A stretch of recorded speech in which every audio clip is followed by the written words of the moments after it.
Bonjour à toutes et à tous, bonjour à tous les suiveurs et à tous les inconditionnels de Grégoire Omnisport déwénati leen baal leen maax baal naa leen yàlla ñu yàlla boole baal ñu teew ko at yu bëri yàlla na yàlla nangu suñu koor vraiment koor gi ñëw na si bismillah jeexal nañ ko ci alhamdulilah rabbil alamin yàlla na ko yàlla nangu et ñu teew ko at yu bëri Ramadan Moubarak et déwénati. On va parler de l'équipe nationale du Sénégal. Le Sénégal a été sanctionné par la FIFA. Dans ce communiqué publié lundi annonçant le train des actions, la FIFA précise que l'amende s'élève à 175 000 francs suisses. Sénégal dañ ko amende 175 000 francs suisses wala 170 866 euros mooy équivalent ay 112 millions de francs CFA. mu ne outre une entorse générale aux règles lan moo tax ñu sanctionné Sénégal nee na respecté généralement donc les règles de sécurité, maintien de l'ordre bi aussi baaxuloon au stade Abdoulaye Wade de Diamniadio près de Dakar. L'instance suprême du football relève de jet des objets le jet d'objets loolu c'est clair gars yi sànni woon nañu ay bouteilles ndox ak yu kenn xamul.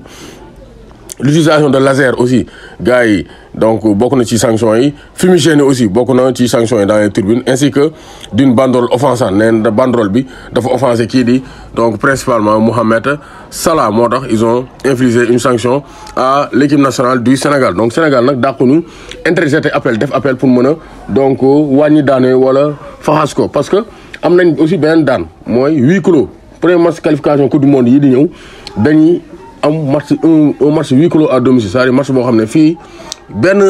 supporter du dem Diamniadio Wally Seck nee na Diamniadio laa lay xaar mais kenn du dem Diamniadio fekkee match boobu parce que c'est une sanction infligée par la FIFA un match à huis clos lors des prochaines qualifications de coupe du monde à domicile.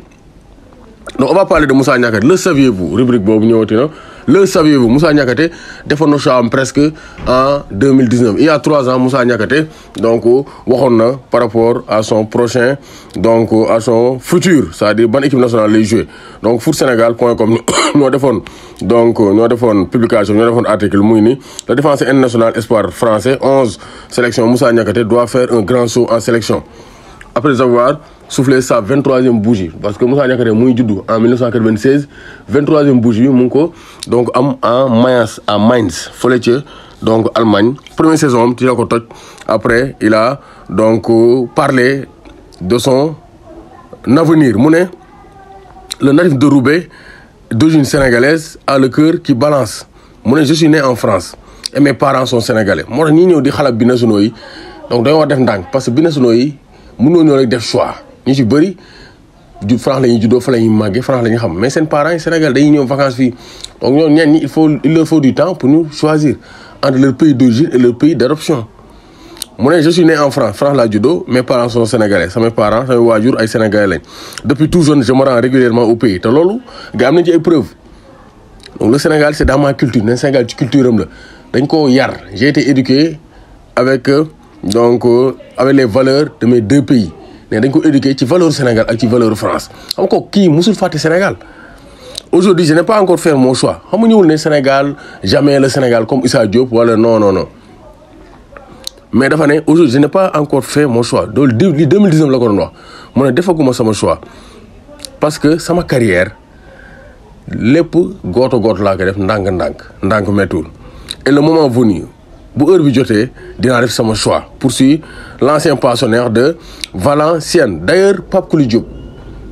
intervenait ce dossier parce que da ko conseil d'ailleurs Pape Kouli Diop lui a prodigué le conseil de suivre le choix du cœur et de la raison te le choix du cœur et de la raison moom la mujjee wax temps yi le choix du cœur c'est le Sénégal. Donc Moussa Niakhaté moom il avait déjà presque choisi ku ko pousse mu tàkk rek la woon xaar mais finalement donc gis na ne Sénégal moo gën ci moom parce que c'est le pays de ses parents. te Moussa Niakhaté du haut de ses 1m90 jaar na Metz jaar na Valenciennes il peut jouer sur tous les postes à tous les postes de la défense poste défensif Moussa Niakhaté mën na fa jouer donc c'est un très bon renfort pour l'équipe nationale du Sénégal. doomu Gaynde Njaay warul tiit warul ragal. Donc je vous laisse avec les images yi ay images la yoo xamante ni donc sama copain Vito Ndaw moo ko jëloon dafa demoon Mayence seetaani match Moussa Niakhaté bi donc c'était dans l'antre de Mainz qui a battu le Bayern 3-1 avec Moussa Niakhaté qui a bien tenu Robert Lewandowski. Moussa Niakhaté buteur et qui a été exceptionnel en défense. capitaine de Mayence, Moussa Niakhaté est un bon renfort pour l'équipe nationale du Sénégal. Aliou Cissé, amul sara prochaine liste, il faut l'appeler. You have to call Moussa Niakhaté. Déwénati encore, déwénati baal leen maax baal naa leen yàlla ñu yàlla boole baal.